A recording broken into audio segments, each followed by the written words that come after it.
Hello, everybody, and welcome to ConTinual, the con that never ends. We have a fabulous interview tonight from the Ripped Bodice, a fabulous bookstore. Welcome, Leah. Thank you so much for being with us. Oh, thank you for having me. It's such a pleasure to talk books to anybody. I love to talk books about anybody, but I specifically love to talk books with a bookseller.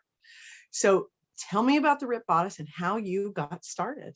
Sure. So we are a romance-focused bookstore.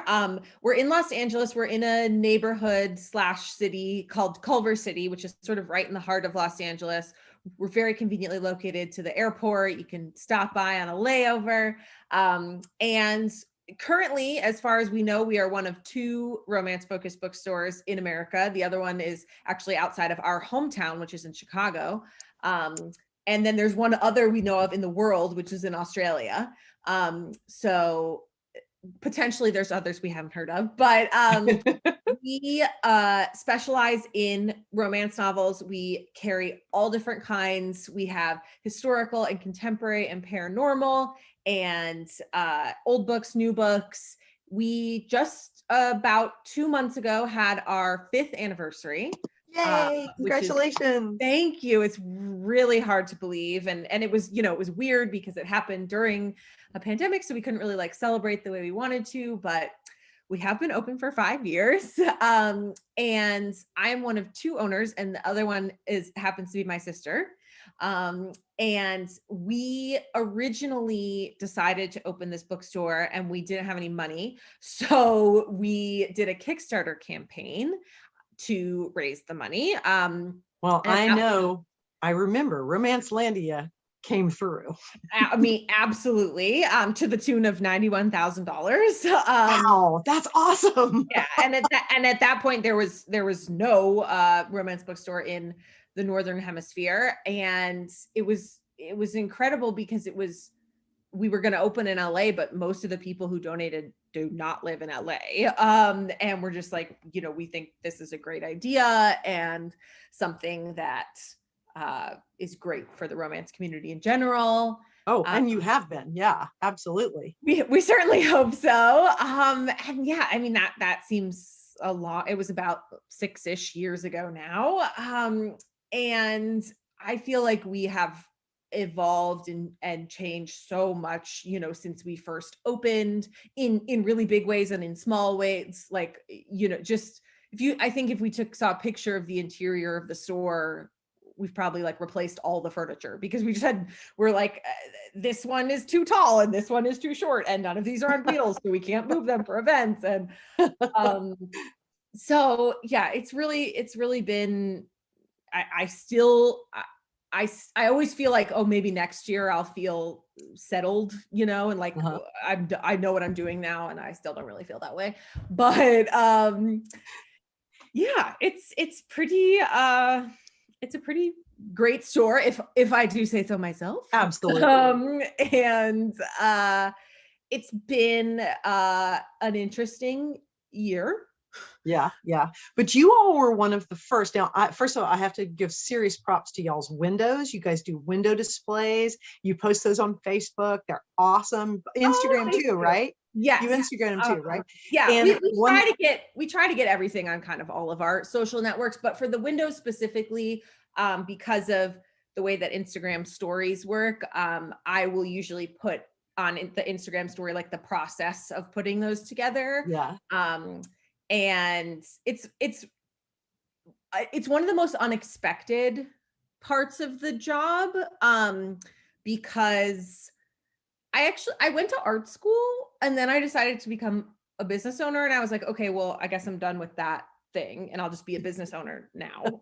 No, that mistress does not let go so easily. Yeah. And then I was like, well, somebody has to do the window. I guess I'll do it because we had no money. And I love, and I'd never done a window before in my life. And I truly, truly love doing them. And people say that they really enjoy them, which Absolutely. It's one of the first ways that I actually learned about y'all. Oh, I no way. would have donated to the Kickstarter if I had known about it, but it was one of the first ways I learned about you. And I was just entranced with all the things that you did with the windows. I just thought that was so much fun. And it was like the old days of the Macy's windows revealing in New York and stuff. Yeah. You have a great way of marketing with it's that. kind of a dying art. But yeah, I really enjoy. I'm currently working on our Pride window for June, which is always one of my favorites. Absolutely, yeah. So that'll probably be up around the time that this drops. That you're watching this. And then we will talk about later when we talk about books. I'm an Olympics nut. So later in the summer there will be an Olympics themed window. Most I'm very excited about. That's most excellent. Now, you guys found a storefront, started small, started with, I remember reading that you started with, borrowed bookcases and bookcases you found, friends donated bookcases, and you sort of started with not much fanfare, but were immediately embraced by your community. Yeah, it's pretty remarkable, I think. And that's sort of what I was talking about in terms of like sort of growing and evolving. And I think if there are any people who want to open a business watching, I really, there's no perfect time to start. If you keep waiting until you have enough money to do everything you want to do, well, you'll be waiting forever. But even beyond money, like, I just, there's so many, I'm just waiting for that one thing, whether it's for this to happen or that to happen. And at some point we were sort of like, well, we have to start at some point. And I think the Kickstarter actually really helped with that because some Kickstarters have, a reputation of taking a long time to deliver on their promises. And I think we really felt like we're like, oh my God, like all these strangers gave us their money. Like we better do something with it. Like we were like, we can't, we don't want to return their money or waste their money. So we basically opened the version that we could at that time, which involved a lot of family labor. Like I said, we're from Chicago. So our dad and our uncle flew from Chicago and spent like a whole week hammering things. They built everything, like wiring lights and doing everything. So we're very homegrown. And yeah, I think that's sort of the beauty of an independent business of any kind is really, and we started adapting like the day we opened. Truly the day we opened, and as you say, like we did a soft opening, so we literally just like hung the open sign on the door. We like didn't tell anyone. We're just like, I wonder if anyone's gonna come in. See who shows up. Yeah, and like a few people, from the neighborhood kind of like wandered in and was like, what's going on here? I just remember this like woman was like, oh, like where's your poetry section? And I was like, oh, we don't have one, but if you come back next week, we'll have one. And then we, we're like, oh, we should have a poetry section. Because she was like, oh, like, do you have any like romantic poems? I was like, we can have that. And then we put a little table together. And then suddenly there's a poetry section. So that's what I love about an independent business, is that you can just do whatever you want. And you can grow to fit the community you're serving. Yeah. Rather than some rigid set of things, you can grow to fit the community you're serving. Absolutely. And we obviously haven't had any in-person events in 14 months or so. But before that we did, and we hope to one day again. And we've been doing virtual events online, which has actually been going better than I thought it would. I was so bummed out because we had a very robust events calendar. We had brought somebody on whose whole job it was to plan those. And we just added a new book club. Like we had 3 different book clubs, and so it was definitely a bummer to, have to put the brakes on a lot of that. But hopefully soon, Yes. Soon, maybe some in person. But honestly, I think the kind of nice thing about the virtual events is, we've heard from many people who, say I never would have gotten to go to one of your events in person Yeah. because I was not going to be in, LA. California anytime, soon. But now people can attend from all over the world. So that's actually really nice. And I think we'll definitely, even once we're able to do some in person, we will keep a lot Virtual as well. having virtual. Yeah, because it's just, it's so many more people can enjoy it. Yeah. And that's a wonderful thing about both, as you say, both being an independent and, if this year has taught us anything, it's how to adapt. And you and your sister have already had that model down pat of adapting. So you were also one of the first to, put up the flag and go, hey, we're still here. We can ship you books. You want a book? We'll get it for you. We'll ship it for you. And I was so struck by how quickly you all responded to that, to the changing environment, if you will. And that's a great thing about being independent too, is you can, if necessary, you can stop on a dime and give someone 9 cents change. Yes. Oh, I've never heard that phrase before. It's an old comedian's joke. Yeah, I so agree. And so much of the first couple of months is like a blur, but I do have pretty vivid memories of it, it happened so fast. I remember like midweek we had like our comedy show that we do every month was coming up, and we're very close friends with the women who host it, and we were kind of going back and forth, and they were like, should we cancel? And we're like, well, like let's kind of like see how the week goes. Yeah. And then I think restaurants were shut down that Friday, and then we were shut down on Sunday. Wow. And it just, it happened so fast. And I sort of, and I sort of said to my staff, I was like, all right, well, let's like see what's going to happen, go home and, we'll see what's going to happen. And the first thing we did was put up this care package builder because you can always buy books on our website. Right. But we sell a lot of other things, candles and keychains and fun stuff like that.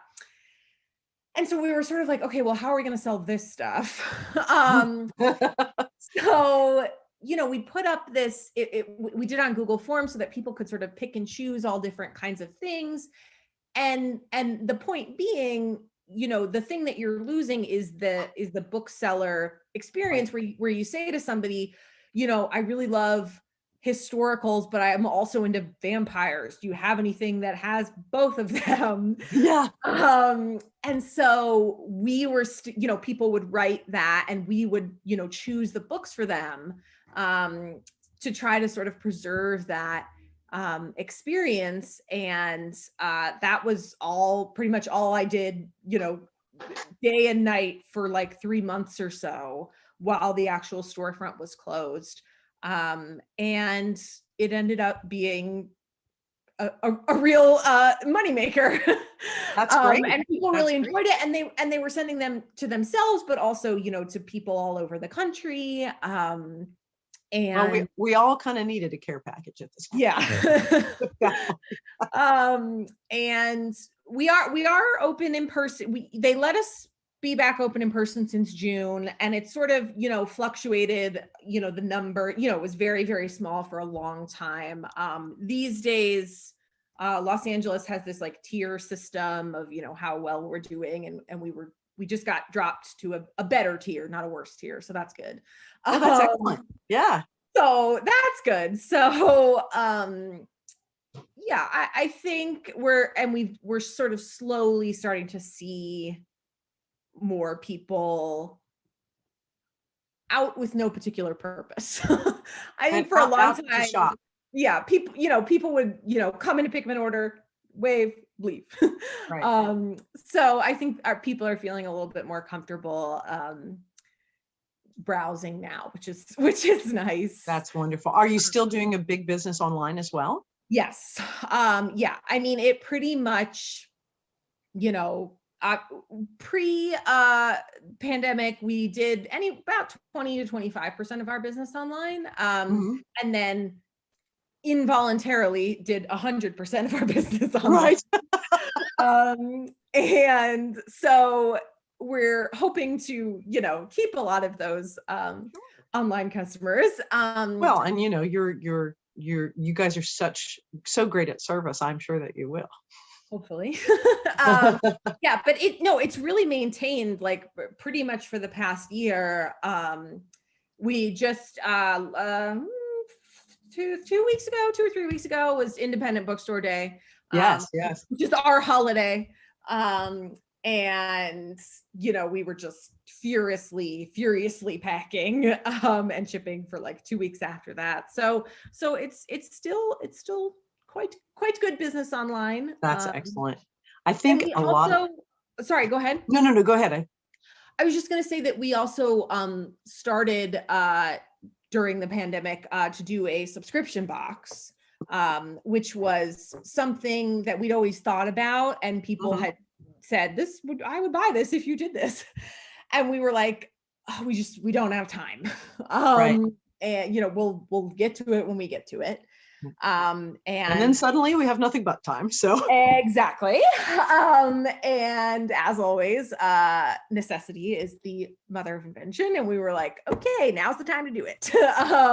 And so we were able to start that just before the holidays, so people could buy that as a gift. And it's been very fun. And so that you can subscribe and it will show up at your house every month. We call it Read, Romance, Repeat, because love it. Repeat it each month. And you get 2 books that are new, within like 2 to 3 weeks of that date. And then another thing. So like the very first box we did in January, you got a little mini 2021 calendar. The one we just did for April was a mug. So just like a fun little thing. And so you can subscribe. We also just added now, if we have extras of an old box, you can buy those until they run out. So that's been another addition online. But that's really wonderful, because that probably expands people's reader horizons, I guess you could say. We really in ways that in ways that they might not otherwise. They got it, looks interesting, I'll try it. Whereas they might not have ever seen it. I mean, that's one of the things that I think has come really out, especially in the romance industry, is that there are a lot of things that are out there that we're not seeing because there are gatekeepers on the shelves, or there are gatekeepers at the publishing houses, and we're not seeing it because there's such a vast array of books. It's not popping up on people's radars, even though they would love to read it. Yeah, and I love choosing the books for it, because it's sort of like, I have a captive audience. Like, obviously I can't guarantee that they're going to read the book, but they bought the book. So, if somebody only likes to read, firefighter romances, like, this is not for you. Right. Because you're going to get a big variety. Yeah. Right. Yeah. We really try to hit all different, and it's all different things. So it's genre. So, you've got contemporary, you've got historical, but it's also tone, there's more, sweet, maybe like, more sort of Hallmark style, or more, Sex in the City style. Right. These are dated references, but you know what I mean. Right. Yeah. So, and authors that have written, 20 books, and then authors that this is their debut. I get excited when we put in debut books, because this is like, this is a new person we can be excited about. Well, and it's so fun when you can find a new author that's just starting their career, and they've launched with this, like Quanah Jackson with Real Men Knit.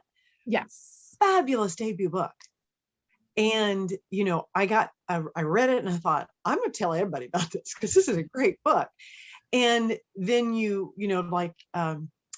Beverly Jenkins just had the 25th anniversary of Vivid. Sure. And you get something like that coming across your feed and you're like, yes, I loved that book. Now I have to go back and read it again. And I think there's so many benefit, somebody like Beverly, or, we put, in the February box, there was a really great historical by Erica Ridley, starting off a new series, and it was her first mainstream published book, but she had, maybe 5 or 6 self-published books. And then I got an order on our website for all of them, and they were like, I really like the book from the box. Like, I want to read, all the other books. So, it's great. When you have a whole backlist to dive into, versus like being excited to see somebody, Yeah. Well, it's so fun to be introduced to an author and then you really like what they do. And then you find that there's 15 books that you didn't know existed. That is uniquely delightful. I feel like someone is going to tell us. I think Kwana had one series before. Oh, did she? Oh, okay. Maybe so. Unless I'm mixing her up with somebody else, but she may have. That's someone in the comments will know. That was her. That was my introduction to her. Yeah. And I just thought it was wonderful. And, I've found so many, because with being in lockdown, I've been on Facebook far more than I normally would be. So I have found so many more new authors because scrolling around, talking to, because I'm an extrovert. I guess I know you couldn't have guessed that. And so where am I going to talk to the humans if I'm stuck in my house? Twitter, Facebook, Yeah. So I found a lot of new authors the last year. I will say, I got the sense that people really were reading more. Yes. And whether it's because they had more free time, if they were lucky enough to, not have childcare needs or work needs or anything like that, or right. even if it wasn't due to free time, it was just more due to, necessity of, right. having. I got to escape this. Yeah, exactly. But I really got the sense that I was so worried, people who were publishing books the first few months, I felt so terrible for them at first, people who were publishing these books. However, I will say, I think more people were reading them because and especially like people were starved for new stuff after a while. Yes, absolutely. So I started thinking maybe it wasn't such a bad thing for people to publish new books during a pandemic. Well, there is a captive audience. Yes. Yeah, exactly. Exactly. Well, this is actually a great segue into what I also wanted to talk about, because we're coming out of lockdown, where most states are beginning to open up a little bit. As you said, people are beginning to cautiously get out a little more foot traffic. They're willing to stay in the store a little longer and browse. We're also coming into spring and summer, and well, really more summer now. And hopefully this year we'll have some beach time, we'll have some poolside time, that we can spend some time reading and escaping all the insanity of the last year. So, from the bookseller's perspective, you have this broad view of across the market. So tell us, what are some fabulous books coming up that we can look forward to, or put on our to be read list, or, go click the button and buy from you. What are some great things, if you want to go by genre, if you want to just go across the board, you just rock on. Tell us what you would suggest we read on vacation. Okay. I made a list. She gave me time to prepare. Don't worry. She's not springing this on me. I did not throw her to the wolves, people. No, I did not. I had time to prepare, and I organized it in the following way. I have new books that are just about to come out. And then I also chose a couple from like the past few years, just in case you missed them. So we'll start with new ones. So these are, and I'll try to vaguely say when they're coming out. But yeah, I mean, this is really the romance publishing's best season, in my opinion. They, especially in the last few years, I feel like publishers have tended to put the books they're really excited about and want to do well right around this time. Obviously, like, there's a whole other holiday thing in the fall, but so we're getting lots of good stuff. Okay, so I will start with a book called 7 Days in June by Tia Williams. And I was not familiar with this author. I think similar, she had some other books, but I think this is a big new release, which is sort of, I think, being marketed as fiction, but is unmistakably a romance novel. And the heroine, in fact, in the book is a romance novelist. Oh, cool. And I was just blown away. It's really emotional. I won't spoil anything for any of these, by the way, so you don't have to worry about that. I will only tell you things that show up on the back cover of the book. So this shows up on the back cover of the book. They knew each other as teenagers, and it's been many, many, many years, and they reconnect as adults. And I really, really was impressed. It's maybe a little heavier than some of the other books we're going to talk about, but if you are a romance reader, I will tell you it is a romance novel, and you should know what that means. There's an HEA. I would not steer you down a false path. So that's 7 Days in June, which I think is out like the first week of June. Okay. And then Satisfaction Guaranteed. And I apologize in advance if I don't say this person's name correctly, but it's Corelia Stets-Waters. But the book is called Satisfaction Guaranteed.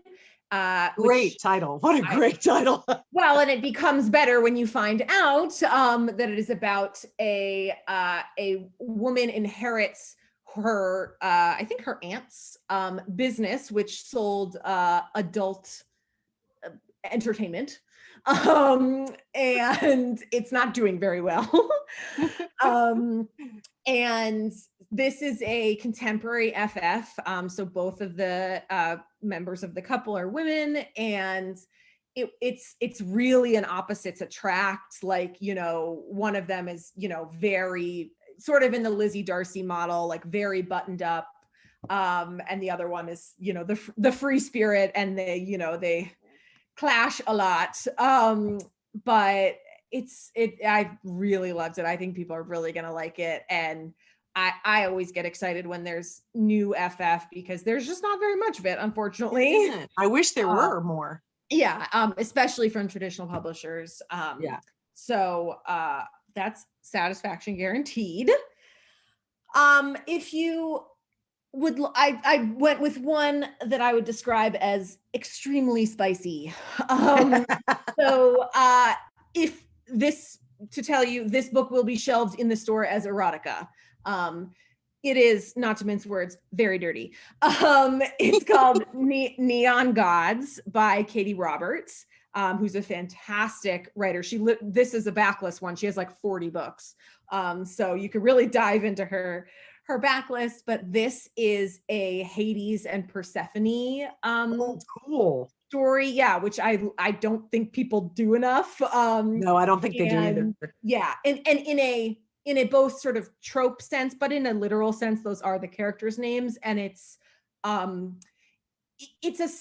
little hard to explain, but it's sort of like Greek mythology. Everybody's there, you know, there are, you know, Zeus and Athena and all those, but they're people. They don't have any magical powers. So I get really excited by creativity. I was going to say, it sounds really clever. Yeah. And people who are really trying something different and interesting. And again, very X-rated. So just know that going in. But that's Neon Gods. I think it's also first week or two of June. And then if you enjoyed our smash hit of 2 summers ago, which was Red, White, and Royal Blue by Casey McQuiston, which is an MM romance. Yeah. Hugely, hugely popular. It's great if you haven't read it. But they have a new book coming out, I think June 1st, first week of June, called One Last Stop. That this time is FF, which we've discussed, excites me. And again, this is not a spoiler. It's on the back cover of the book. It is about 2 young women in New York City, one of whom is, you know, sort of living their early 20s New York City life, and the other who cannot get off the subway because she's stuck in a time loop. Oh my word. And Yeah, That's so cool. They have to. It's not science fiction at all. It's very much a contemporary romance, but can't get off the subway. And it's really funny and clever, and has really great, side characters. It's a sort of classic, she lives in a New York apartment with like 4 other people, Right. who are all just great characters. So it's really wonderful. And this one you have to wait a little while for, but I liked it, so I thought I'd throw it in there. I think it comes out first week in August, and it's Suzanne Park, and the book is called So We Meet Again. And she writes a little bit of everything. She has some YA books, she has romance, and this one is, I didn't prepare how to explain it without spoiling it. But 2 people who are sort of I think many pandemic people might relate to this for different reasons, sort of end up back in their hometown, sort of, let's call it a quarter life crisis style, and have to sort of figure out where they're gonna go from here. Right. And I really enjoyed it. So you have to wait a little while, but Worth the wait. You could read her other books in the meantime. Okay. She does And that's have, it. Is it just PARK? Yes. Okay. Yeah, Suzanne. And so those are all new, coming out this summer. There are more, but I don't want to put too many things on your TBR. Oh, come on, load us up. I have a few more from summers past. Just, there's, as we've said, there's so many, but you can't possibly get to all of them, and things fall through the cracks. Right. So I don't read a ton of young adult, but every once in a while I do. And I loved this book by Leah Johnson, who has the same name as me. And it's called You Should See Me in a Crown. Which actually, I think maybe the paperback is coming out soon. So I pretend I did that on purpose. But it's been out for like a year or so. And it's young adult, teenagers in Indiana, I think, and the prom. And it's just a really lovely, sweet, book, not only teenagers. You can read it as an adult if you want. I think you will still enjoy it.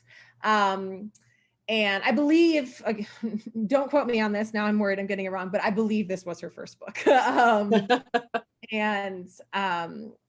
if you like YA, I would definitely check that one out.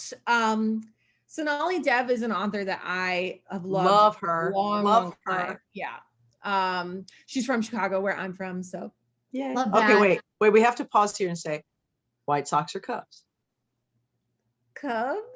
Yay, my husband's a Chicago boy, and he's a Cubs fan. I hope I have the right answer. He bleeds Cubby blue. Huge Cubs fan. In fact, many of the Chicago romance novelists find it amusing that I am in Los Angeles, like, go Cubs. Well, we were in DC, go Cubs. Yeah. It doesn't leave you. You're not allowed to root for anybody else. And I'm a Braves fan from way back, so we kind of have inner house clashes every now and again. But this is one where you could dive into the backlist. But I would recommend her current series is Pride and Prejudice, or Austen in General retellings. So there is a new one coming out this summer, but it's book 3. So I would suggest that you start with Pride, Prejudice, and Other Flavors. Yes, a wonderful book. Which is book 1, and then something Persuasion is the second one, but I can't remember. I'm blanking on the title. It has to do with Persuasion. And then book 3, which is coming out, I think in July, is called Incense and Sensibility. Oh, cool. And they're about this very sprawling Indian American family who's very powerful in San Francisco, and they're really great. And I love series that really, bring all the characters along for the ride. So, you meet characters in book 1 who, get a story in book 3. That's so satisfying to me. And I think that's so uniquely romance. And, well, there's like B I just story opened my mode. e-reader, and the middle one is recipe for Persuasion. Oh, thank you. Yeah. So I had read the first one. I haven't read recipes, but now I will have to read it before Incense. And so Incense comes out, I think sometime in July, which I have gotten a chance to read and really enjoyed. And it is, it's the brother who we've seen in the first 2 books now gets his own book. And yeah, they're really wonderful. She's such a great writer, and she has such a beautiful way of creating these family dynamics. And if you want to go into the backlist, Bollywood Affair is probably still one of my favorite books. It's 10 years old at this point, but it's so good. That was my first introduction to her. I think it was one of her first books. I think it was her first book, yeah. And I was like, oh, there must be more. Give me more. Right. You just like, this person knows how to write. Exactly. And so it's summer. So one of my really favorite books that I feel is it's so uplifting. It's called Ice Cream Lover, by this woman, Jackie Lau, who writes a lot of food themed books. There's also a book in that series called something about Pie Day. It's like, anyway, they have very punny titles. I love that too. I always think that's so clever. Yeah. And if you are the type of person who likes low conflict books, this is the one for you. Because truly, the conflict is that she owns an ice cream shop and he does not like ice cream. Okay. And it's very funny. And that's not to say that it doesn't have depth, because it absolutely does. But, sometimes you just want something that's not going to rip your heart out. Right. Which you want something a little lighter. And after the year we've all spent, we deserve to have some lighter things mixed in there. Exactly. And it's just, they're just very funny and charming. And she has a lot of books. So she does like a lot of food themed, and then she does a lot of holidays that are not like the big ones. So she has like a Thanksgiving book and like a Chinese New Year book, and like for, lesser written about holidays, which I always find very funny. I do too. I love that.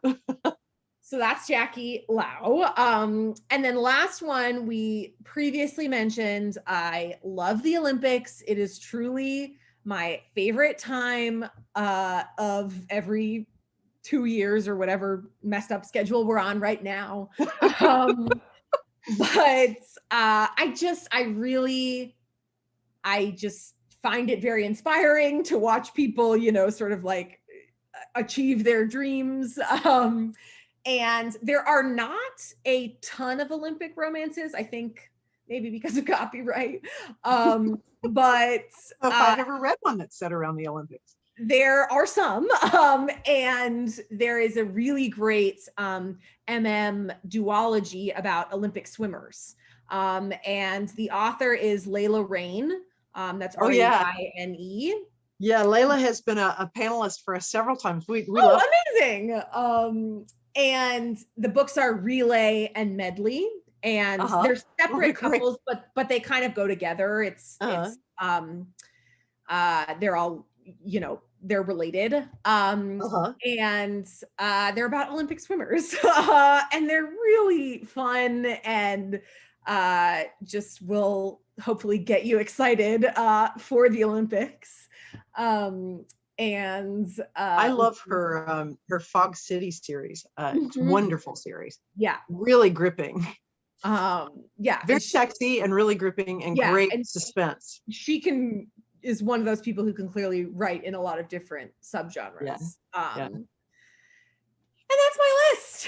And it's a fabulous one. I hope there's something for everyone. I tried to do something for everyone, but if there's not, you can always email us and say, I want historical vampires. Exactly. Or I heard you talking about this swimming one. Like, do you have any rugby ones? And the answer will be like, yes, 2, or there is like 2 that I know of.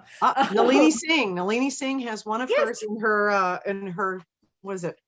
It's the Bishop. I can't, Rock Hard series. No. Rock Hard is the other one.